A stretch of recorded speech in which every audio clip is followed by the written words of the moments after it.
Hello viewers, আসসালামু আলাইকুম। আজকে আমাদের টপিক হচ্ছে নিউক্লিয়ার ফিজিক্স। নিউক্লিয়ার ফিজিক্স সিলেবাসটা আসলে অনেক বড়। যে এই নিউক্লিয়ার ফিজিক্সের যে বেসিক জিনিসগুলো, এই বেসিক জিনিসগুলো নিয়ে আমরা আজকে আলোচনা করব। সো আলোচনা শুরু করছি। তো শুরু করতেছি নিউক্লিয়ার ফিজিক্সের যে ফান্ডামেন্টাল জিনিসগুলো আছে এগুলো নিয়ে একটু আলোচনা। প্রথমে আমি আলোচনা করতে চাই অ্যাটম নিয়ে। অ্যাটমটা কি? অ্যাটম হচ্ছে কোনো কেমিক্যাল এলিমেন্টের স্মলেস্ট যে পার্টিকেল, ঠিক আছে? কোনো ইউনিভার্সের যে ফান্ডামেন্টাল যে ম্যাটার বা ফান্ডামেন্টাল যে পার্টিকেল সেটাই হচ্ছে অ্যাটম, ঠিক আছে? তো আমরা তোমরা হয়তো ছোটোবেলায় পড়েছ অণু এবং পরমাণু পার্থক্য পড়েছ খুব সুন্দর করে। অণু এবং পরমাণুর মধ্যে পার্থক্য পড়েছ, ঠিক আছে? তো আমরা যে অ্যাটমের কথা বলতেছি, অ্যাটমকে আসলে বাংলায় পরমাণু বলে, ঠিক আছে? তো আর মলিকুল হচ্ছে অনেকগুলো অ্যাটম মিলে হয়েছে মলিকুল, বা আমরা যেটাকে বলি অণু, ঠিক আছে? তো অ্যাটম কি, এটা তো বোঝা যাচ্ছে। অ্যাটম হচ্ছে কোনো কেমিক্যাল এলিমেন্টের ফান্ডামেন্টাল যে পার্টিকেল বা স্মলার যে পার্টিকেল সেটাই হচ্ছে অ্যাটম।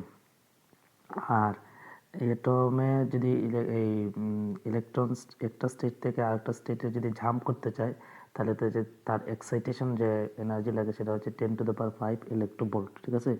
এখন আমি আলোচনা করতে চাই আসলে অ্যাটমের মধ্যে কি কি থাকে, ঠিক আছে? অ্যাটমগুলো আসলে কিভাবে অ্যাটমটা তৈরি হয়, ঠিক আছে? কোনো অ্যাটমটা তৈরি হচ্ছে অ্যাটমের ঠিক মিডিলে থাকে হচ্ছে নিউক্লিয়াসে থাকে হচ্ছে প্রোটন এবং নিউট্রন, এবং এই অ্যাটমের চতুর্দিকে বিভিন্ন শেলে থাকা হচ্ছে ইলেকট্রন। এখন এক এক কোন শেলে কত ইলেকট্রন থাকবে সেটা নির্ভর করতেছে একটা ইকুয়েশন আছে, আমরা পরে আসছি, সেটা হচ্ছে 2n²। যদি n = 1 হয় তাহলে প্রথম শেলে থাকবে কয়টা? 2টা। যদি n = 2 হয় তাহলে দ্বিতীয় শেলে থাকবে কয়টা? 2 × 4 8টা। এই 2n² হিসাব করে তুমি বুঝতে পারবা কোন শেলে কয়টা ইলেকট্রন থাকবে, এবং শেলগুলোর নামও আছে কে, এল, এম, এন, ও, পি, এরকম অনেকগুলো, ঠিক আছে?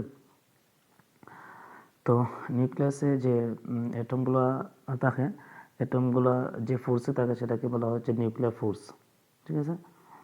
যে এই যে ফোর্সে থাকে সেটার নাম হচ্ছে নিউক্লিয়ার ফোর্স, এবং নিউক্লিয়ার ফোর্সের মানটা এই ক্ষুদ্র রেডিয়াসে বা ক্ষুদ্র রেডিয়াসে, যেমন রেডিয়াসের মান এখানে দেওয়া আছে 10⁻, এই পরের 10⁻⁻15 মিটার বা 1 ফার্মি মিটার, ঠিক আছে? 1 ফার্মি মিটারে এই নিউক্লিয়ার ফোর্সের মান অনেক এই স্ট্রং, ঠিক আছে? এবং নিউক্লিয়ার ফোর্স হচ্ছে চার্জ ইন্ডিপেন্ডেন্ট, ঠিক আছে? এই কারণে কিন্তু প্রোটন এবং নিউট্রন নিউক্লিয়াসে খুব ভালোভাবে থাকতে পারে, কারণ চার্জ ইন্ডিপেন্ডেন্ট, অন্য কোনো ম্যাটেরিয়াল তাদেরকে ইফেক্ট করতে পারবে না, ঠিক আছে? যদি প্রোটনের চার্জ পজিটিভ হয় তাহলে নিউট্রনের চার্জ কি? চার্জ নাই।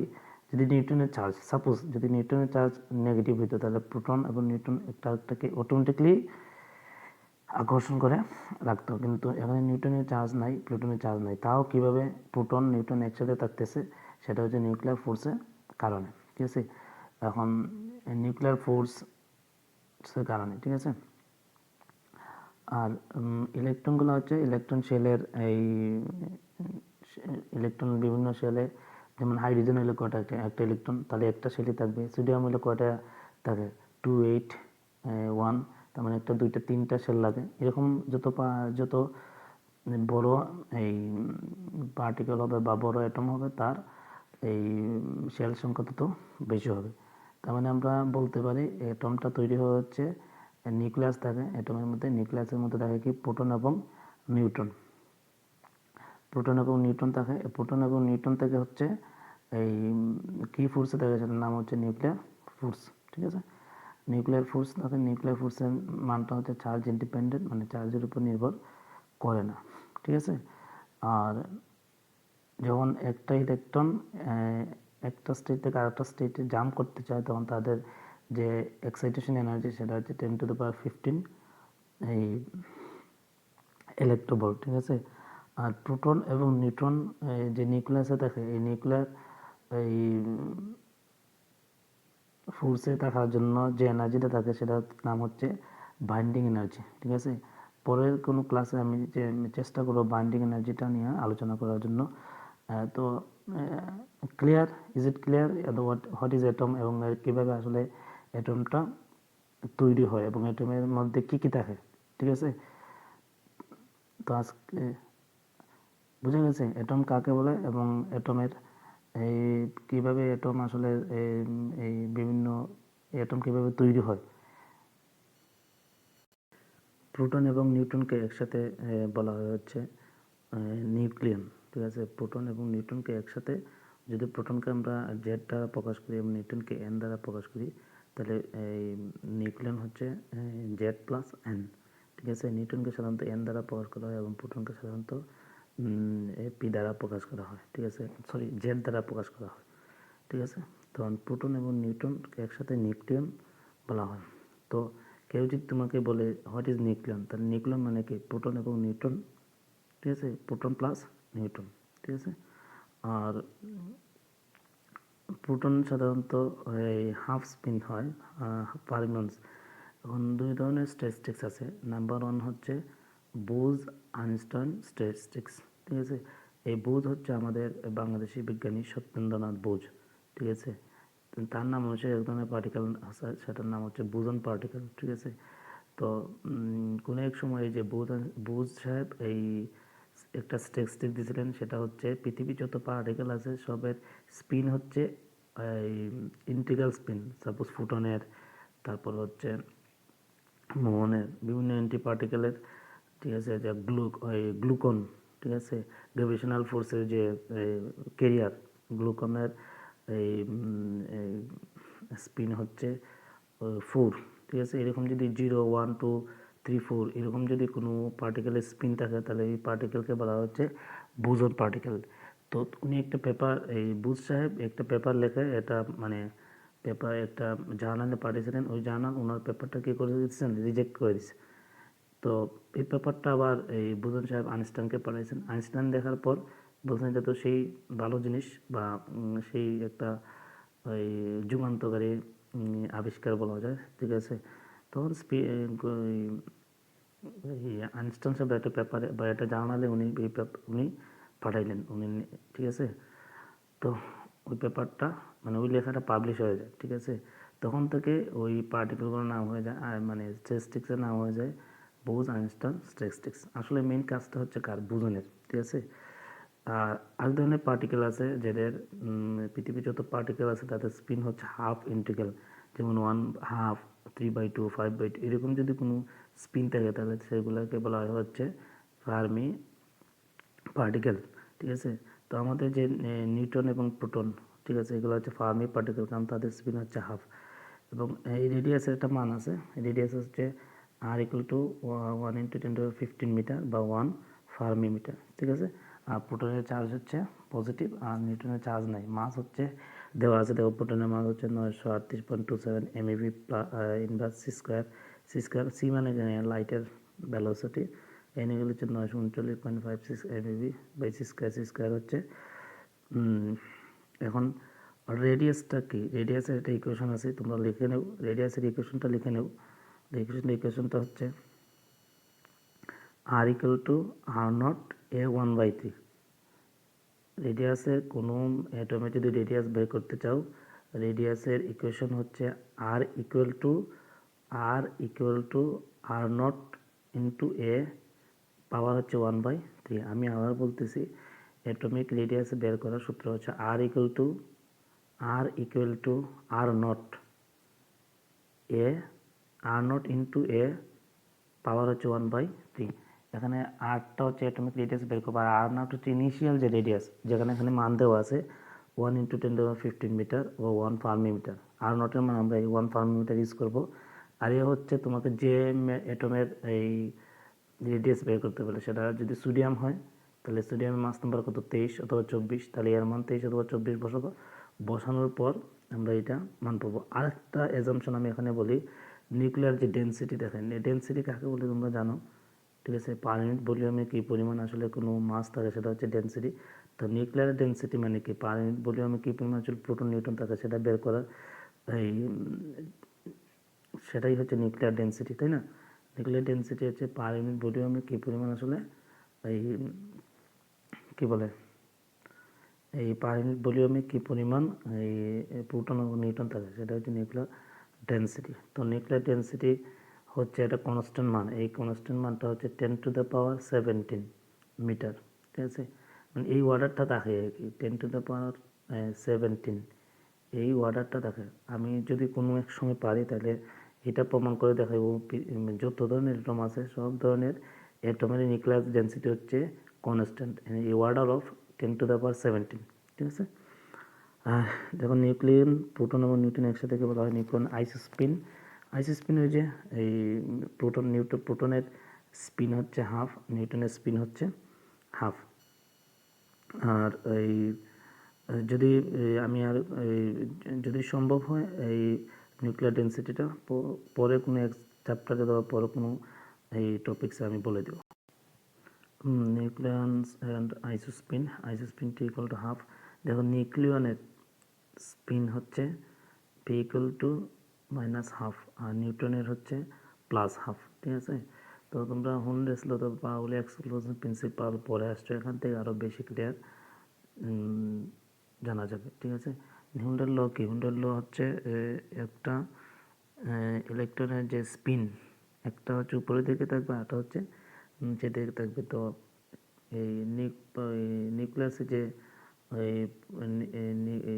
কী বলে নিউট্রন এবং প্রোটন থাকে তাদের যে স্পিন একটা নিচের দিকে একটা মানে অপর দিকে অপোজিটে। আর স্ট্রাকচার অফ দ্য নিউক্লিয়ন্স, আসলে নিউক্লিয়ন্স কীভাবে নিউক্লিয়ন্স কীভাবে আসলে অ্যাটমের মধ্যে থাকে আমি বলি। নিউক্লিয়াসের স্ট্রাকচারটা কীভাবে থাকে, নিউক্লিয়ন্সগুলা বা নিউট্রন এবং প্রোটন নিউক্লিয়াসের মধ্যে কীভাবে থাকে এইটা প্রকাশ করার জন্য যে মানে যে জিনিসটা এটা প্রকাশ করে সেটা হচ্ছে কোয়ার্কস। এখানে দেখো প্রোটনের জন্য 3 ধরনের কোয়ার্কস আছে, আপ আপ ডাউন। যে ইউ মানে হচ্ছে আপ, ইউ মানে হচ্ছে আপ, ডি মানে হচ্ছে ডাউন। সবুজ যে বৃত্তটা দেখা যাচ্ছে এটা হচ্ছে আসলে কার প্রোটনের স্ট্রাকচারটা কীভাবে প্রোটন থাকে। আর নিউট্রনটা দেখা যায় আপ ডাউন মানে এই 2 ধরনের বা 3টা, ঠিক আছে। Up quarks, down quarks, down quarks, up quarks down quarks. যেমন তাদের যে এই রেডিয়াসটা তাদের যে ডায়ামিটার মান হচ্ছে এই 10⁻18 মিটারের সমান অথবা বড় আর কি, ঠিক আছে। আপ ডাউনের তাদের যে মাসের মান হচ্ছে 2.4 MEV/স্কোয়ার এবং তাদের চার্জের মান হচ্ছে +-2 ডাউনের হচ্ছে এম ইকুয়াল টু হচ্ছে 4.8 MEV/স্কোয়ার, কিউ হচ্ছে -1/3। তো এটা হচ্ছে যারা সাধারণত নিউক্লিয়ার ফিজিক্স নিয়ে পড়ে, এলিমেন্টারি পার্টিকেল, মুন, তারপর হচ্ছে মেসন, বিভিন্ন ধরনের এলিমেন্টারি পার্টিকেল আছে, হেড্রন, ল্যাপ্টন, এগুলো আছে। এগুলো নিয়ে যারা নিউক্লিয়ার ফিজিক্স পড়ে তারা আরও ভালোভাবে জানতে পারবে, ঠিক আছে। যেহেতু আমি ইঞ্জিনিয়ারিং ফিজিক্সটা পড়াচ্ছি, ইঞ্জিনিয়ারিং দিয়ে জন্য এর চেয়ে বেশি জানার দরকার নেই। সাধারণত নিউক্লিয়াসে যে নিউট্রন এবং প্রোটনগুলো থাকে, প্রোটনের এবং নিউট্রনের স্ট্রাকচারটা কীভাবে থাকে বা কীভাবে থাকে এটা প্রকাশ করার জন্য কোয়ার্কস লাগে আর কি। তো 3 ধরনের কোয়ার্কস এখানে আছে, আপ ডাউন। এটা হচ্ছে প্রোটন এবং নিউট্রনের কীভাবে আসলে অ্যাটমের মধ্যে থাকে। এখানে বিভিন্ন ধরনের এলিমেন্টারি পার্টিকেলের একটা ইনফরমেশন দেওয়া আছে। আমি আগেই বলছি কোয়ার্কস আছে। আমরা যে প্রোটন এবং নিউট্রন 2 ধরনের কোয়ার্করা মানে স্ট্রাকচার প্রকাশ করে আপ অ্যান্ড ডাউন, ঠিক আছে। তো কোয়ার্কস সাধারণত 6 ধরনের, up down, charm, strange, top, bottom, ঠিক আছে। আপের কিছু ইনফরমেশন দেওয়া আছে, মাস হচ্ছে 2.3 MeV পার স্কোয়ার, চার্জ হচ্ছে 2/3, স্পিন হচ্ছে হাফ আপের। ডাউনের হচ্ছে দেখো 4.8 MeV/স্কোয়ার, -1/3 হাফ, ঠিক আছে। এই হাফটা হচ্ছে কি স্পিন আর -1/3 হচ্ছে চার্জ। চার্মের হচ্ছে ওই এম ইকুয়ালটা হচ্ছে 1.273 ইউনিট, তোমরা জানো, GeV পার স্কোয়ার। আর চার্জ হচ্ছে 2/3 আর স্পিন হচ্ছে হাফ। তারপর হচ্ছে স্ট্রেঞ্জের হচ্ছে 95 MeV/স্কোয়ার, -1/3 হাফ, ঠিক আছে। টপ টি মানে হচ্ছে টপ, 173.07 GeV/স্কোয়ার, 2/3 হাফ। 2/3 মানে হচ্ছে কি এখানে 2/3 হচ্ছে চার্জ আর স্পিন হচ্ছে হাফ। তারপর হচ্ছে 4.9 GeV/স্কোয়ার, চার্জ হচ্ছে -1/3 আর স্পিন হচ্ছে হাফ বটমের, ঠিক আছে। আরও 3 ধরনের কোয়ার্কসটাই আমি কোয়ার্কস পর্যন্তই তোমাদের ফেভার করি।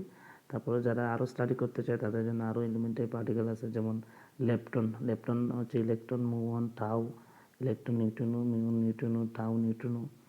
তারপর হচ্ছে গোজ, বোজন, ঠিক আছে, গ্লুয়ন, হিগস বোজন, ঠিক আছে, ফুটন, তারপর হচ্ছে জেড বোজন, ডাব্লিউ বোজন, ঠিক আছে।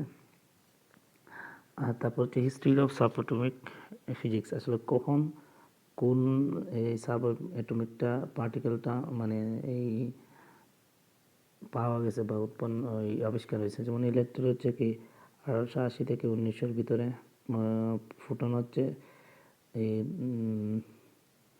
1910 থেকে 20-এর ভিতরে, ঠিক আছে। এখানে বিভিন্ন ধরনের এই হিগস বোসন দেখো, হিগস বোসন হচ্ছে 1970 থেকে এখন 2012, ঠিক আছে। এরকম বিভিন্ন ধরনের এই বিভিন্ন ধরনের এলিমেন্টারি পার্টিকেল কখন আবিষ্কার হয়েছে এটার হিস্ট্রি এখানে দেওয়া আছে। এটা জাস্ট যদি টুইজে দেওয়া যেতে পারে, ঠিক আছে। এটা এত বেশি বিগ ডিল না। তো এই যে বললাম এলিমেন্টারি পার্টিকেল কোয়ার্কস কি, কোয়ার্কস হচ্ছে নিউক্লিয়াস এবং প্রোটন, নিউক্লিয়াস এবং নিউট্রন, নিউক্লিয়াসের মধ্যে কীভাবে থাকবে তার স্ট্রাকচারটা প্রকাশ করে হচ্ছে কোয়ার্কস, ঠিক আছে। তারপর হচ্ছে লেপটন হচ্ছে কি electron, moon, tau, electron, muon, tau, এগুলো হচ্ছে গোজ বোসন হচ্ছে হিগস বোসন, ঠিক আছে। এই হিগস বোসন নিয়ে আমাদের জাফরিপাল স্যারের ছেলে এগুলো হিগস বোসন নিয়ে গবেষণা করেছেন। ওনার বিভিন্ন বই আছে এবং ওনার বিভিন্ন বক্তব্য আছে, ঠিক আছে। ওনার বিভিন্ন বক্তব্য পড়লে তোমরা ক্লিয়ার আইডিয়া পাবো আশা করি। এখন আলোচনা করতেছি আসলে কীভাবে একটা অ্যাটমকে প্রকাশ করে। যেমন এখানে দেওয়া আছে XZN, ঠিক আছে। এটা হচ্ছে নাম্বার অফ নিউক্লিয়ন্স বা টোটাল নিউক্লিয়ার মাস, ঠিক আছে। এটা হচ্ছে টোটাল নিউক্লিয়ার মাস। জেড হচ্ছে প্রোটন নাম্বার। একটা পয়েন্ট মুখস্থ মনে রাখবো, সেটা হচ্ছে জেড এর সংখ্যা যত ইলেকট্রন সংখ্যা তত। যেমন জেড যদি 11 হয় তাহলে ইলেকট্রন হচ্ছে 11, ঠিক আছে। আর এন হচ্ছে নিউটন নাম্বার, ঠিক আছে। Z plus N equal to হচ্ছে এ ইকুয়াল টু কি জেড প্লাস এন, যেটাকে আমরা বলছি নিউক্লিয়ার নাম্বার। এখানে একটা এক্সাম্পল দেওয়া আছে তোমাদের জন্য। What is the notation of nuclear? Z equal to 3, 30 and n equal to 32, ঠিক আছে।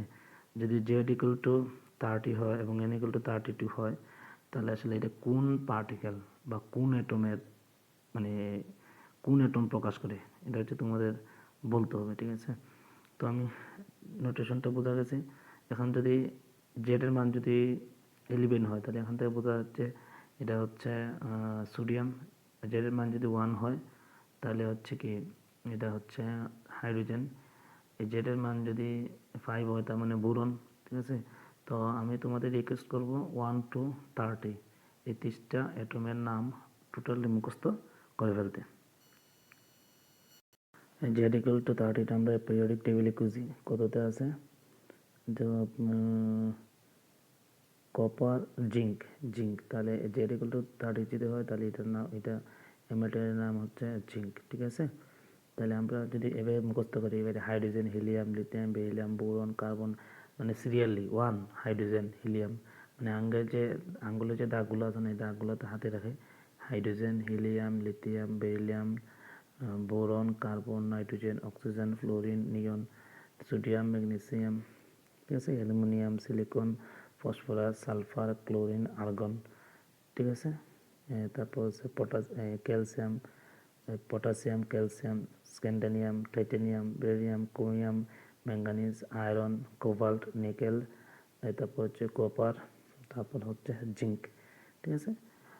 দেখো একেবারে ঠিক ডাইনের দিকে যেগুলো আছে হিলিয়াম, নিয়ন, আর্গন, ক্রিপ্টন, জেনন, রেনন, ঠিক আছে। এগুলো হচ্ছে কি নিষ্ক্রিয় গ্যাস, ঠিক আছে। তাই নিষ্ক্রিয় গ্যাস হচ্ছে এদের অষ্টক পূর্ণ থাকে, মানে এদের লাস্ট যে ইলেকট্রন বিন্যাসে 8টা ইলেকট্রন থাকে, এদের জন্য এগুলো হচ্ছে স্টেপ, ঠিক আছে।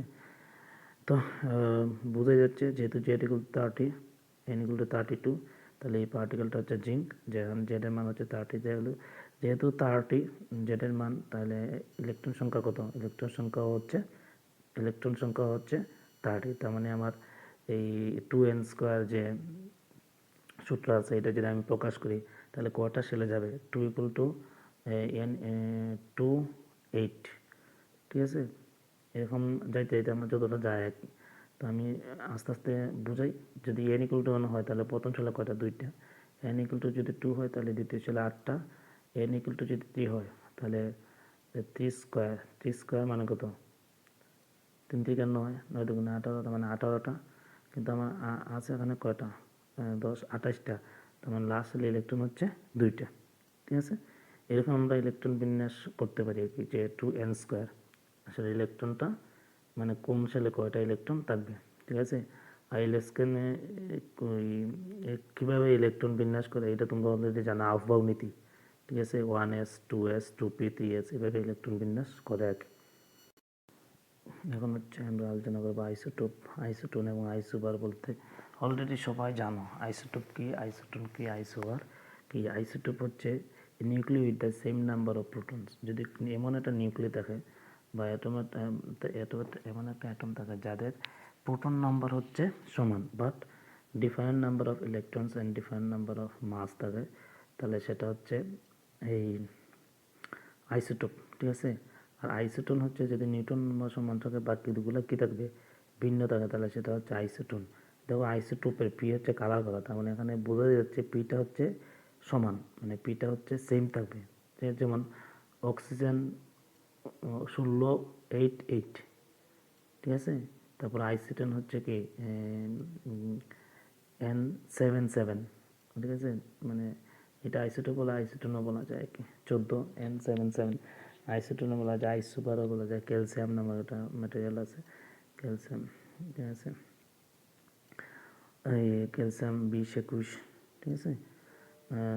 এই 16 এই আইসোটোপ হচ্ছে 16 এই O88, 17O88, ঠিক আছে।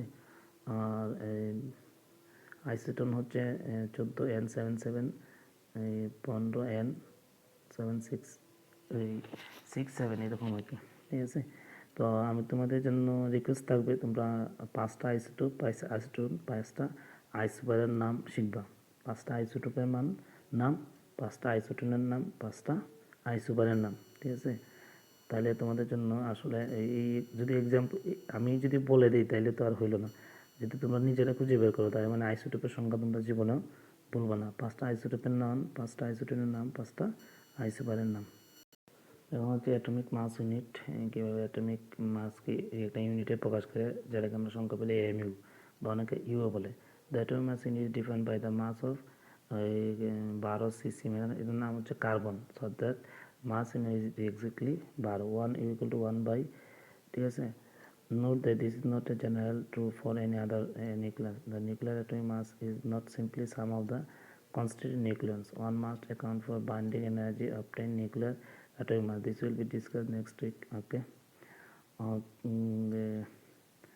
আমরা তাহলে অ্যাটমিক মাস কাকে বলে? অ্যাটমিক মাস হচ্ছে নিউক্লিয়ার প্রোটনের যে এই 12C, মানে কার্বনের যে মাস নাম্বার আছে 12, এটাকে যদি অ্যাভোগাড্রো নাম্বার দ্বারা ভাগ দিই, পয়েন্ট বি খুব সুন্দর করে বুঝো, যদি এই কার্বনের মাসকে অ্যাভোগাড্রো নাম্বার দ্বারা ভাগ দিই তাহলে আমরা গ্রামে পাওয়া যাব হচ্ছে অ্যাটমিক মাস ইউনিটের মান। ঠিক আছে, এটাকে যদি আমরা কেজিতে নেই তাহলে তো কে 10⁻³ দ্বারা গুণ দিতে হবে, ঠিক না? দিলে আমরা কেজিতে পেয়ে যাবো। ঠিক আছে, সরি ভাগ দিতে হবে। Unit conversion, 1 unit equal to হচ্ছে 91 10⁻⁴ mu basis most common for our purpose. আমরা কি জানি ইকুয়াল টু MC²। এখান থেকে আমরা পেয়ে যাবো এটুকু জিনিসের মান। ঠিক আছে, এই যে নিচে দেওয়া আছে। ওকে, MP ইকুয়াল টু দেওয়া আছে MN এর মান, MC এর মান, আর 1 ইউ ইকুয়াল টু 1.6 10⁻27 কেজি। এটা হচ্ছে অ্যাটমিক মাস ইউনিট। ঠিক আছে, ওই যে আমি যে প্রথম বললাম অ্যাটমিক মাস ইউনিট কীভাবে, 12কে কার্বনের মাসকে অ্যাভোগাড্রো নাম্বার দ্বারা ভাগ দিলে আমরা পেয়ে যাবো হচ্ছে 1 অ্যাটমিক ইউনিট ইকুয়াল টু কত গ্রামে। ঠিক আছে, এটাকে আবার যদি 1000 দ্বারা ভাগ দিই তাহলে আমরা এটা পেয়ে যাবো কেজিতে। ঠিক আছে, অ্যাটমিক মাস ইউনিটটা মানে নিউক্লিয়ার ফিজিক্সে মানে নিউক্লিয়াসের যে মাস, তারপর হচ্ছে এই এনার্জি, এগুলো ইউনিটে কাজে লাগে। ঠিক আছে, এই জন্য অ্যাটমিক মাস ইউনিটটা আমাদের জানা